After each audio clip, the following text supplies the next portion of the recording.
welcome back to my channel. I'm Nurse Dre. I'm actually a nurse, and because of that I wasn't able to post the last couple of weeks because I had coronavirus. It's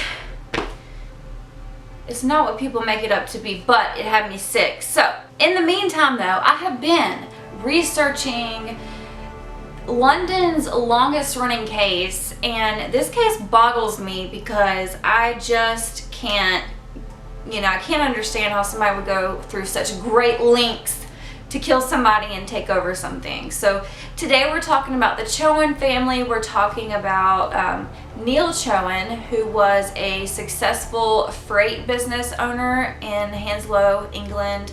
He had a wife, Nancy. They lived with Nancy's mother. They also had two children, 8-week-old Ravinda and 18-month-old Davinda. Like I said, they lived in Hounslow. They have this business that is very successful, several employees.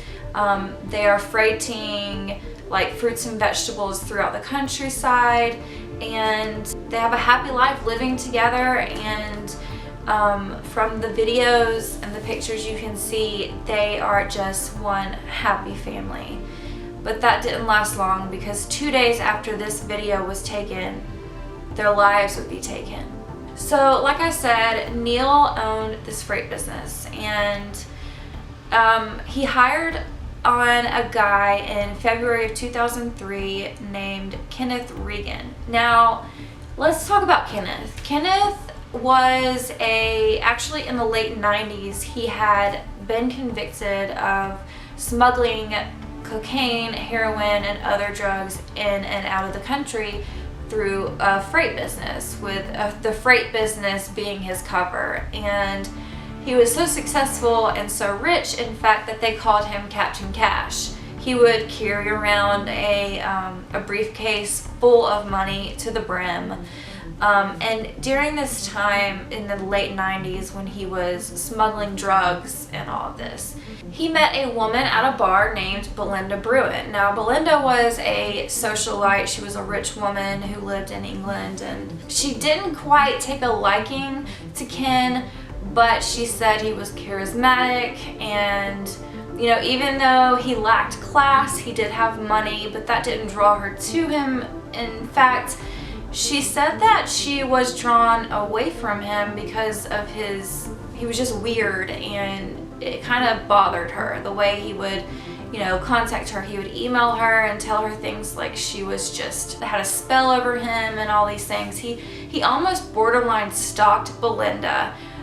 He was just obsessed. Belinda finds out one day that someone says that he called her his girlfriend, and she's like, no, this guy's not my type. I'm not his girlfriend. He used to phone me quite a lot and emails saying, I haven't felt like this in 30 years.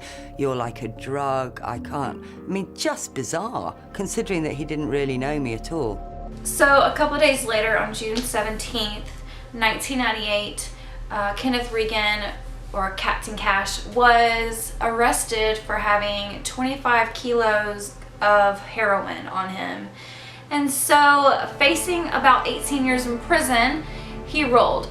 He was very intertwined with the crime businesses and the crime families in London, and all the drug dealers and the smugglers. He was really intertwined with these people. And so, instead of wanting to go to prison for 18 years, he made a deal with police, and he rolled on several individuals, and was actually very crucial in convicting 12 people of drug possession and drug smuggling. So they were able to bring 12 families down, in the drug business. So he only spent 4 years in prison, and once he got out, he started living with his father. They lived in a very small 1-bedroom bungalow, and he realized, this isn't for me. I'm Captain Cash. I should be rich. I should be back in the business, and the only way back in the business, or to get money again, was through drugs, and to find some way of, gaining access over another freighting company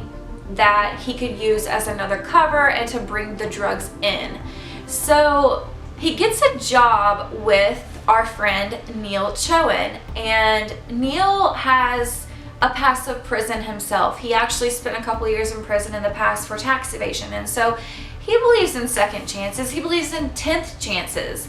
So he gives this guy, Kenneth Regan, a chance and hires him on as a driver for his freighting business. Now, knowing what we know now, Neil Chohan being so for people who need second chances and being so sympathetic to Ken and his situation and that he needed a good job, you know, knowing now what we know is just so sad that he really just gave this guy a chance and was willing to help him, and this guy was just out to kill him and to take over his business in the end.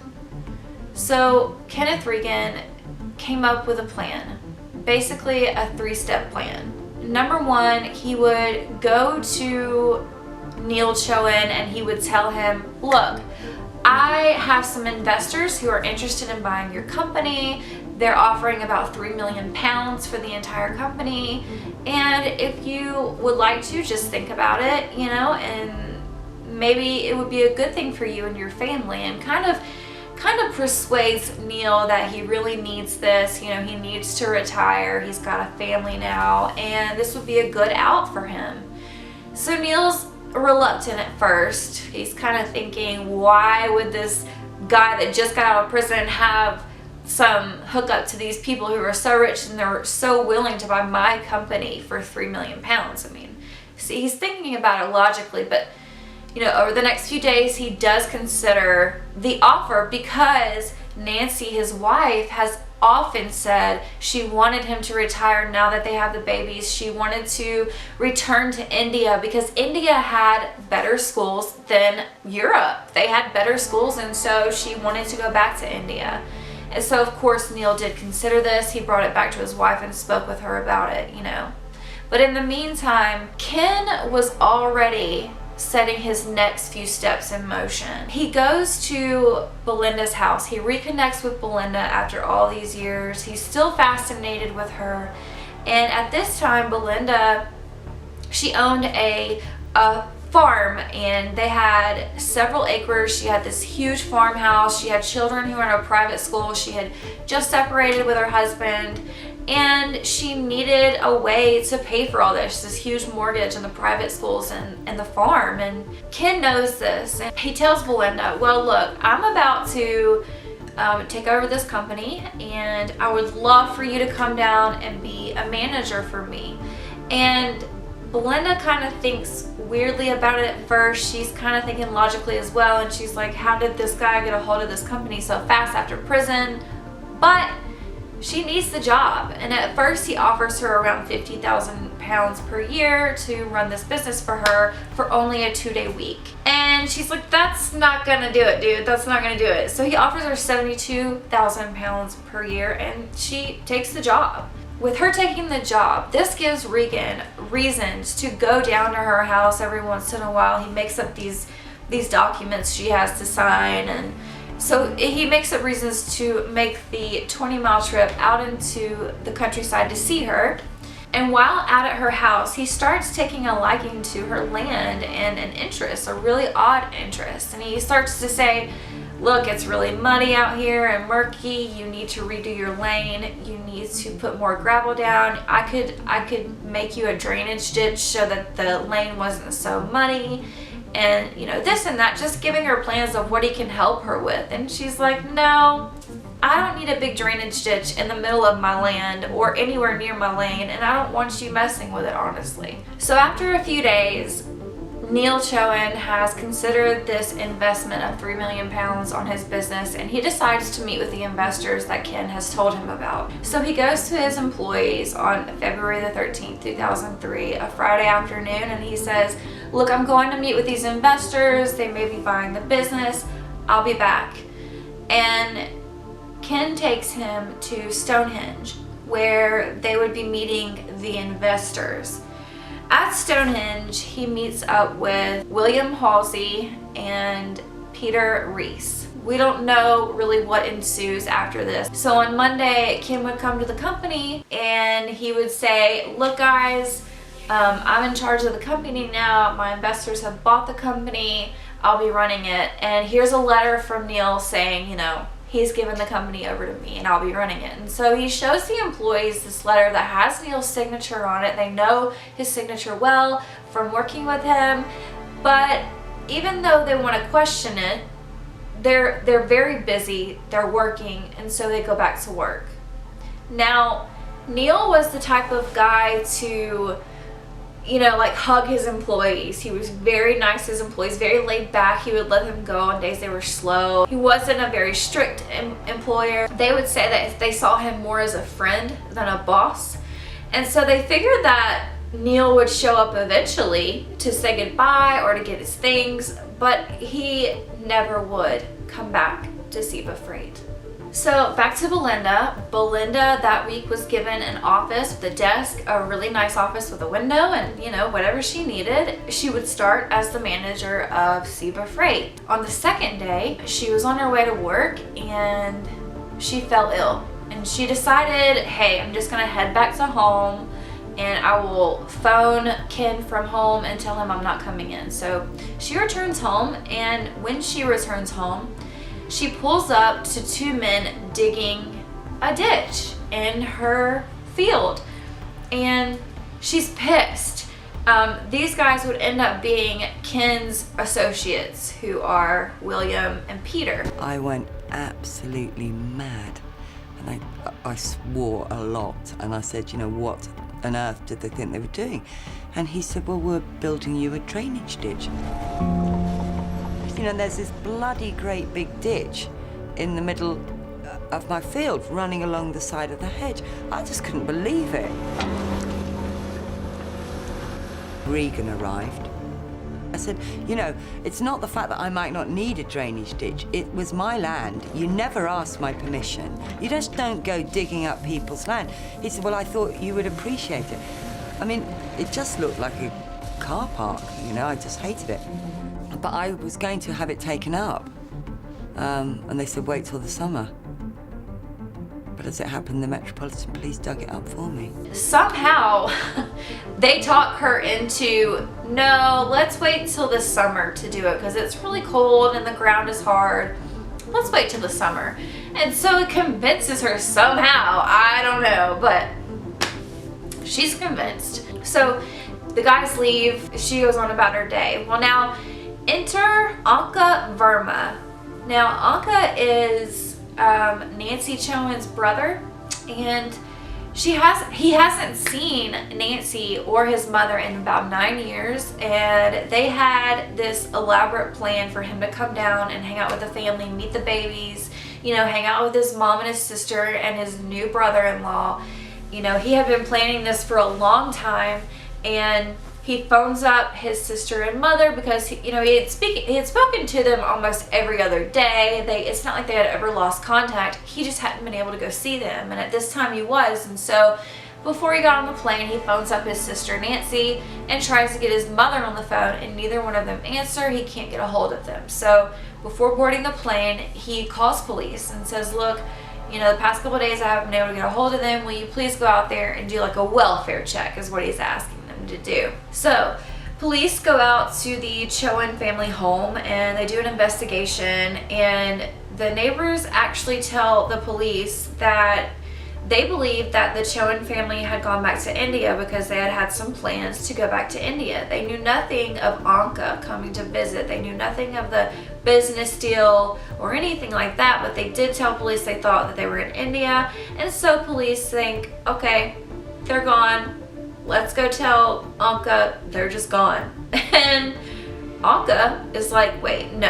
I have plans to come see them. I've had these plans for a long time. Something's gone wrong. So he does get on the plane. He gets to Hounslow. He goes to the Chohan family home. And when he gets inside the home, he sees that it's left like they had just up and left. As I entered the house, I could see the kids twice on the floor. The baby feed bottles, all the baby feed and the clothes, they were still in the house.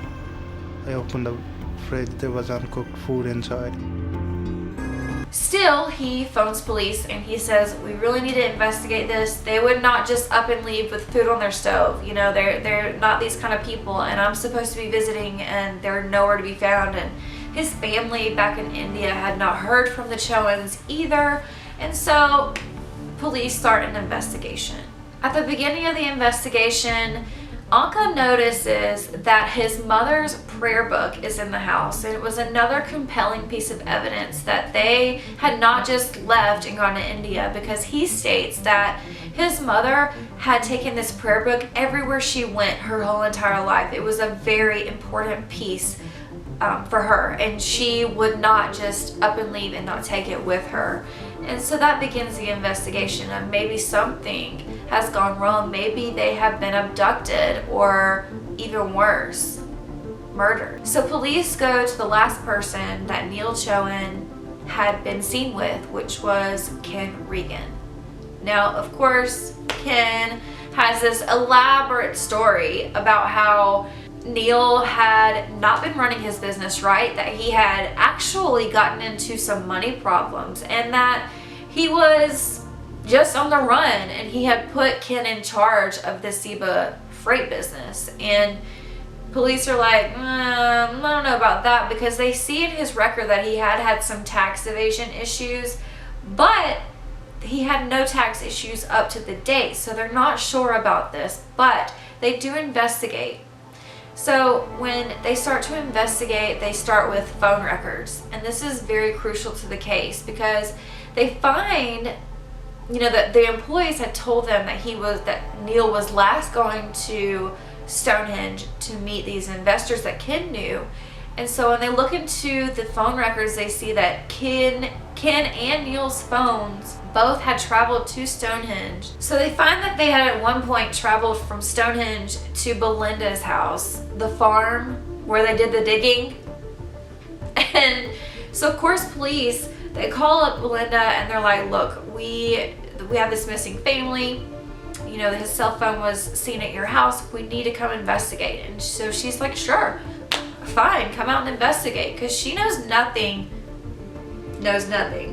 about the missing Chohan family. All she knows is that she got a new job. So Ken, knowing that police are about to go to the place where he's been doing some suspicious digging, calls up Belinda and says, hey, don't let the police come to your house. Let them meet you out in public somewhere. And she's like, why would I want to do that?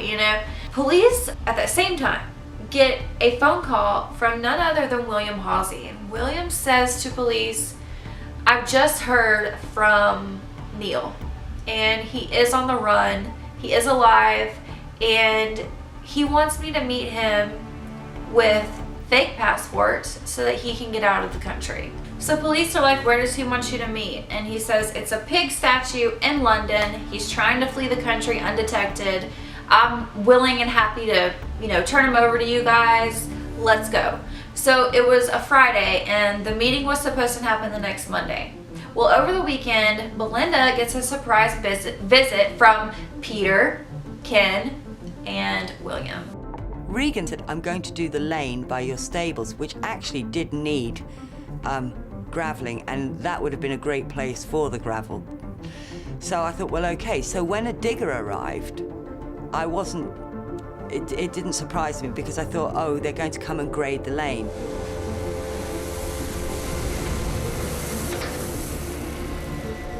And it was a Saturday, and I took the kids into town, and I let them get on with it. So on Monday, the meeting between William, Ken, and Neil are supposed to go down. They're all supposed to meet at this pig statue to give them these passports, whatever. So police, they get there, and police are watching from afar, right? They're ready to capture Neil and see what the crap is going on here. So the police are watching, and minutes go by, and finally, either William or Ken gets a phone call, and they start acting really weird. And so they go back to the police and they say, look, we just got a phone call from an undetected number that said that they were friends of Neil's. They knew that they were about to hand him over to the police, and they were not coming. And, they were threatening them and all this, not to tell the police about all this and everything. And so police are back to square one. They have no idea where Neil is. They have no idea where the family is. And they have no evidence to show anything. So hours later, they contact Belinda because they're right back to the start, and Belinda's house is where they need to go, you know, to figure out what's going on. Why was Neil's cell phone at her house? And she says, sure, come on out. I'll meet you down there. Well, Ken overhears this conversation with Belinda and the police, and he tells her, look, if they ask you what I was doing on your property, just tell them I was working on your water system, which they had talked about doing, but they never did. And she thought it was really strange. So she meets with police, and police say at the end of the conversation, is there anything else you can tell us? And she says, when I went to meet the police, they said to me, what do you think's happened? And I said, well, I don't really know. I said, I've told you everything that I know. And he said, is there anything else that you think is odd? And I said, well, when I was leaving today, Regan asked me not, it said that if you were to ask what he was doing on my land, I was to say that he'd been working on my water system. And they said, well, what was he doing? And I said, he dug a drainage ditch. And the two of them looked at each other and said, he did what? So police look at each other and they're like, shit.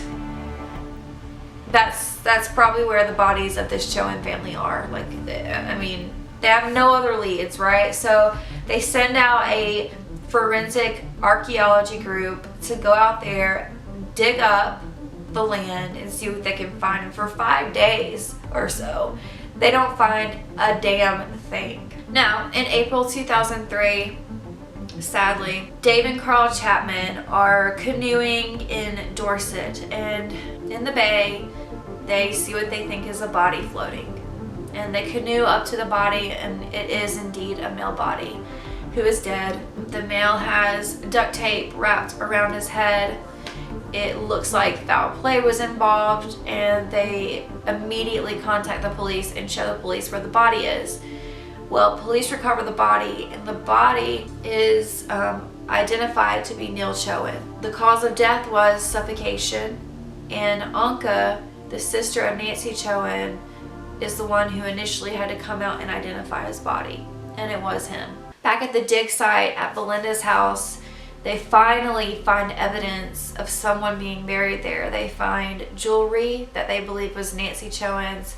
They find clothing that belonged to Neil, and they also find clothing that belonged to babies. And they believe that the family was once buried there at some point, or the evidence was one. With this evidence, with a body, with the knowledge that Ken and his associates, William and Peter, had been the ones digging there, they now have 3 prime suspects who are on the loose, and they have no idea where they are until this happens. I was a bit overcome by the whole thing, really, and I don't really know what I thought, but it never maybe I just didn't want to think that somebody had been buried in my field. So I tried to make myself busy, and I noticed that my horse had ripped its horse blanket.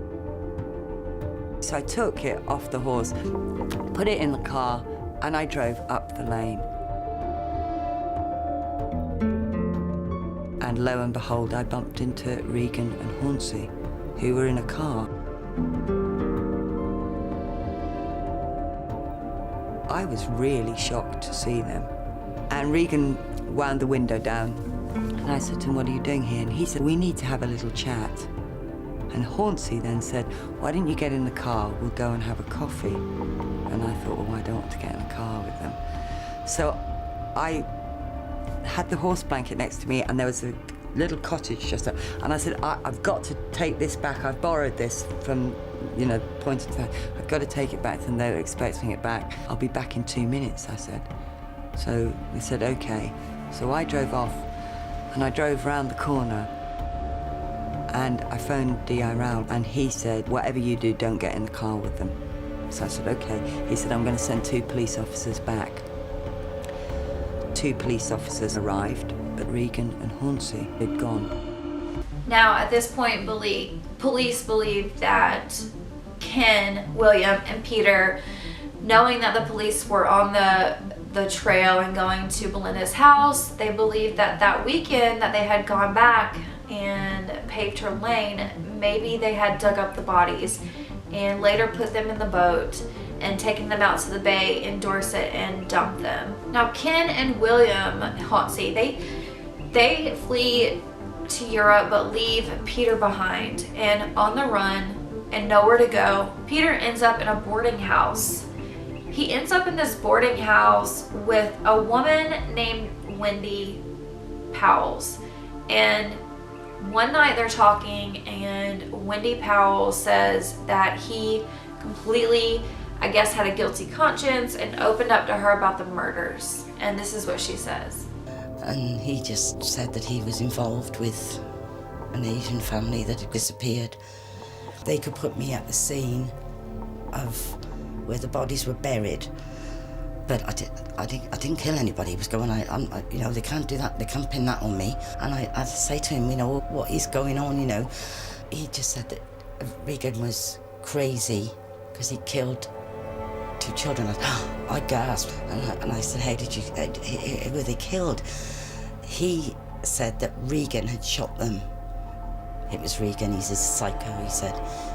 He killed them all. I knew what I had to do, because how many people come to your home every day and say they've killed 5 people and 2 babies? Well, 3 adults and 2 babies. Now, after this conversation, Wendy immediately alerted the police, and 12 days after being on the run, Peter Reese was found and arrested in a bar near the boarding house. However, even though he had confessed the murders of the Chohan family to Wendy, he wouldn't confess to the police and refused to answer any questions about the Chohan family or even how he knew them. 3 weeks after Peter Reese was found, another body was found. A fisherman was fishing. He found the body of a woman that was very decomposed and alerted police immediately. The body would later be recognized as Nancy Chohan. Now, 6 weeks after they found the body of Nancy Chohan, Ken Regan would end up being found in Belgium. He was arrested on the murders. William Hauncey would end up turning himself into police, but neither one of them, just like Peter, would not answer any questions on the murders of the family. They wouldn't answer questions about how they even knew the family. They wouldn't give up any information of what happened to the family at all. They were not cooperating with the police, period. Now, without a confession, with 3 missing bodies, no murder weapon, no real hardcore evidence to prove that these 3 suspects were actually the murderers of this family, police were having a hard time holding these people in custody until one revelation, a huge revelation in the case, would be found right under their noses. In this sock of Neil Chohan, they would end up finding a piece of mail that was addressed to Kenneth Regan and had been mailed on the exact day that it is believed that Neil went missing. When the scientists unpackaged the sock and examined it, inside was found a folded piece of paper. As you can see, it's in a very delicate state. It has been dried, but it's obviously been in the seawater. I think the way it's been folded so many times has protected it. It's a letter from the Cheltenham and Gloucester Building Society, and it's addressed to Mr. Regan of number 3 Forge Close, and it's dated the 12th of February 2003, which clearly meant it arrived the day we believe Mr. Chohan was being held captive at Forge Close. He had somehow stuffed this into his sock when he was being held captive. With this evidence, the longest trial in English history would ensue. Over 4,000 pieces of evidence would come to light, including forensic financial evidence of gas receipts, even all the way to the note that was found in Neil's sock, and even telephone tracking, where they were tracking the cell phones of where they went at each moment. Through the cell phone tracking, prosecutors would lay out the entire foundation for what exactly happened in the story of the murders of the Chohan family.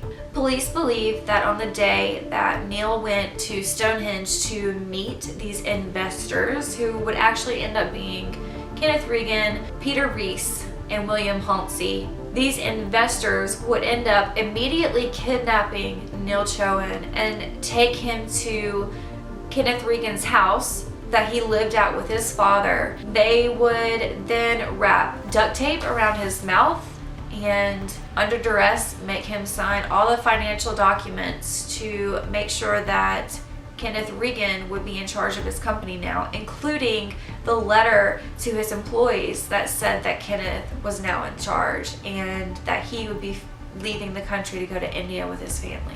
Police believe after he signed these letters and several other things that they wanted him to sign, that they end up killing him by suffocation, and after that Reese stays with the body and William and Kenneth end up driving to the home of the Chohan family. And through cell phone evidence, their cell phones ping at the Chohan residence for several hours, where police believe they killed Nancy Chohan, her mother, Ravinda Chohan, and Davinda Chohan, the two babies. They then took all of the bodies to Belinda's house.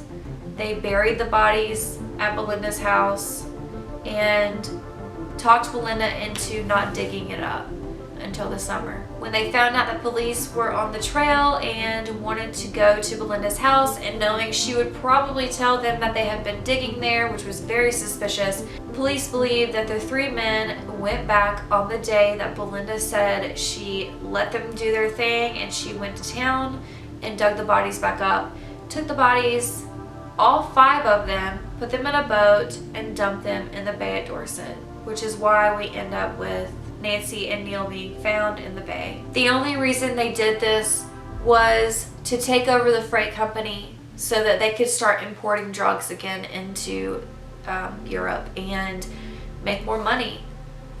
And they needed some way to take over this company. And once they murdered Neil, they knew that Nancy, his wife, would definitely rise suspicion to the police when he never came home and his business had been turned over to some stranger. So they knew that they had to kill the rest of the family and hide the bodies. And then they would just tell people that, oh, they went to India. They signed the company over to me. They had problems with money and they went to India. That's it. I'm going to go on with the rest of my life.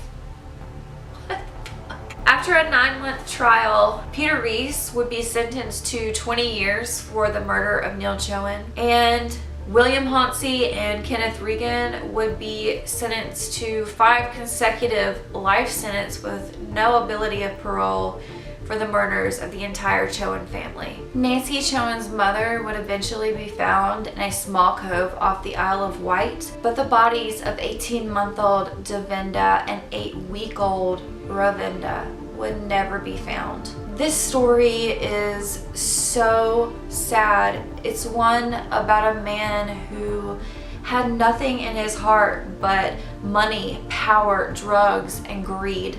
It's just greed.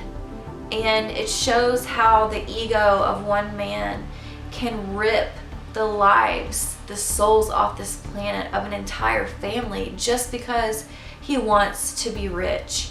That money meant so much to him that he was willing to kill people, an entire family, including 2 babies, over money. Now, at one point, Peter would say that Ken had shot the 2 babies, and we may never know.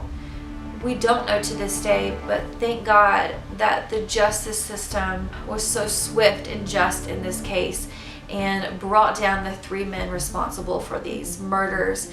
And that's all we can be thankful for. As for Anka, the brother of Nancy Chohan, he'll never have his sister, his mother, his nephews back. You know, he'll never have that option to go visit them again. The way that he lives is that he believes he has to imagine that she's still there and just waiting for him to come over. Thank you so much for sticking with me through this entire video. I know it's a long one, but this case really got to me. It was really important for me to share with you guys. But if you like what you hear, I'll be back, and you need to subscribe, of course. Hit that subscribe button and make sure to leave a like if you like the video. Share it if you think more people should know about this case, and make sure you leave me a comment below and let me know what you think the actual motive was in this case. Was it really greed, or was it something else? I'd love to hear you guys' opinion. I'd love to hear your opinion about how you think it all went down. So be sure to connect with me on Instagram and Facebook. But for that, I will see you guys next week. Bye.